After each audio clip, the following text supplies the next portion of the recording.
हमारा next topic है application of पायरोमेटालर्जी।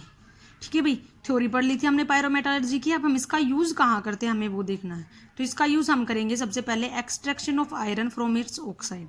हमारे पास जो आयरन होता है वो उसके हम हेमेटाइट ओर में से एक्सट्रैक्ट करते हैं, जिसके अंदर हमारे पास कुछ स्टेप होते हैं। मतलब हमने जो अब तक यूनिट में यहाँ तक पढ़ा हम वो सारे स्टेप्स दोबारा कराएंगे हर एक मेटल के लिए।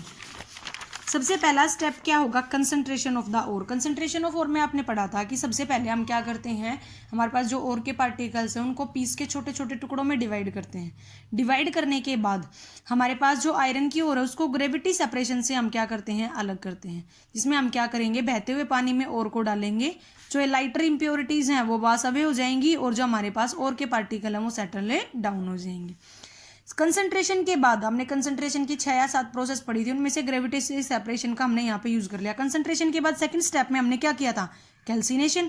कैल्सिनेशन में क्या करेंगे, जो हमारे पास आयरन ऑक्साइड है FeO है, ठीक है, आयरन ऑक्साइड हमारे पास यहाँ पे हमने कंसंट्रेटेड जो ओर है वो बच गई, उस कंसंट्रेटेड ओर को हम कैल्सिनेटेड करेंगे, स्ट्रांगली हीट करेंगे in the presence of limiting supply of air. मतलब हमारे पास एयर है वो बिल्कुल भी नहीं होगी। जब हम उसका कैल्सिनेशन करेंगे तो वहां से मॉइस्चर रिमूव हो जाएंगे, इम्प्योरिटीज रिमूव हो जाएंगी, ठीक है, और हमारे पास जो फेरस ऑक्साइड है FeO है वो फेरिक ऑक्साइड में क्या हो जाएगा, कन्वर्ट हो जाएगा। सेकंड प्रोसेस हमारे पास कैल्सिनेशन की होगी। कैल्सिनेशन के बाद थर्ड प्रोसेस हमारे पास क्या आई है, स्मेल्टिंग।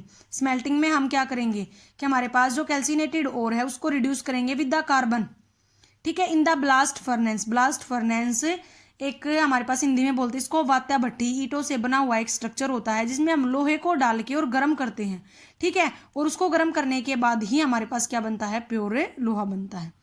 ठीक है भाई, इस ब्लास्ट फर्नेस के अंदर जो अबाउ टेम्परेचर होगा वो कितना होगा, 523 केल्विन, और जो सबसे नीचे का टेम्परेचर होगा वो कितना होगा, 2170 केल्विन। स्मेल्टिंग के अंदर थ्योरी ऑफ रिडक्शन, सबसे पहले हम रिडक्शन कराएंगे।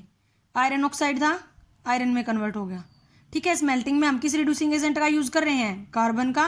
कार्बन प्लस हाफ O2 किसके बराबर हो गया, CO के बराबर हो गया। अब टोटल गिब्स फ्री एनर्जी किसके बराबर होगी, जब हम कार्बन की और आयरन की दोनों की गिब्स फ्री एनर्जी को ऐड कर देंगे तो लास्ट रिजल्टेंट जो गिब्स फ्री एनर्जी आएगी वो क्या होगी, नेगेटिव होगी, क्योंकि Fe की जो हमारे पास एंथैल्पी है वो ज्यादा है किससे, CO से। अब इसकी नेगेटिव वैल्यू हो गई तो हमारे पास डेल्टा G की वैल्यू भी क्या आएगी, नेगेटिव आएगी। स्मेल्टिंग में हम सेकंड स्टेप क्या करेंगे, हमने पहला तो कर लिया theory of reduction process. Second क्या होगा हमारे पास, reaction taking place in blast furnace, ठीक है। जो ब्लास्ट फर्नेस के अंदर जो जो रिएक्शन टेक्स प्लेस करेंगे हम वो देखेंगे। सबसे पहले जोन ऑफ कंबस्टन। कंबस्टन का मतलब क्या है, हम आग लगानी है, मतलब उसको कंबस्ट कर रहे हैं, हीट कर रहे हैं ऑक्सीजन के साथ। C+O2 क्या बना दिया यहाँ पे, CO2। हीट एब्जॉर्प्शन, अब ये और हीट करेगा, एब्जॉर्ब मतलब कार्बन के साथ रिएक्शन करेगा तो कार्बन डाइऑक्साइड है वो कार्बन मोनोऑक्साइड में कन्वर्ट हो जाएगा। जोन ऑफ स्लैग फॉर्मेशन, ठीक है, जोन ऑफ क्या हो गया भाई, स्लैग फॉर्मेशन। CaCO3 है वो किस में डिवाइड हो जाएगा, CaO प्लस CO2 के अंदर डिवाइड हो जाएगा। उसके बाद CaO है वो फ्लक्स, ये एक इम्प्योरिटी है बेसिक, ये हमारे पास एसिडिक फ्लक्स हो गया, ठीक है। 1123 केल्विन के ऊपर यहाँ से स्लैग की फॉर्मेशन हो जाएगी। हमारे पास फोर्थ जोन में क्या होगा, रिडक्शन कराएंगे। रिडक्शन कराएंगे तो हमारे पास पहले हमारे पास Fe2O3 है, CO के साथ रिएक्शन करा दी, FeO में डिसोसिएट हो गया, यहां से क्या बच गया, कार्बन डाइऑक्साइड। अब इस FeO की फिर से हम कार्बन के साथ रिएक्शन कराएंगे। यहाँ पे हमारे पास 773 से 873 केल्विन टेम्परेचर था, लेकिन यहाँ पे हमारे पास टेम्परेचर क्या हो जाएगा, 1073 केल्विन से ज्यादा हो जाएगा। तो हम अब इसके कार्बन के साथ हीट किया तो यहाँ पे क्या बच गया, आयरन, और कार्बन मोनोऑक्साइड यहाँ से रिलीज हो जाएगा। ऐसे ही Fe2O3 को जब हम कार्बन के साथ रिएक्ट कराएंगे तो यहाँ से हमारे पास ये आयरन है, ये सॉलिड भी हो सकता है और लिक्विड भी हो सकता है, और कार्बन मोनोऑक्साइड क्या हो जाएंगी, बाहर हो जाएंगी। अब हमारे पास लास्ट जोन बच गया, 5 जोन है, इन 5 जोनों की रिएक्शन है वो बहुत ज्यादा इंपॉर्टेंट है।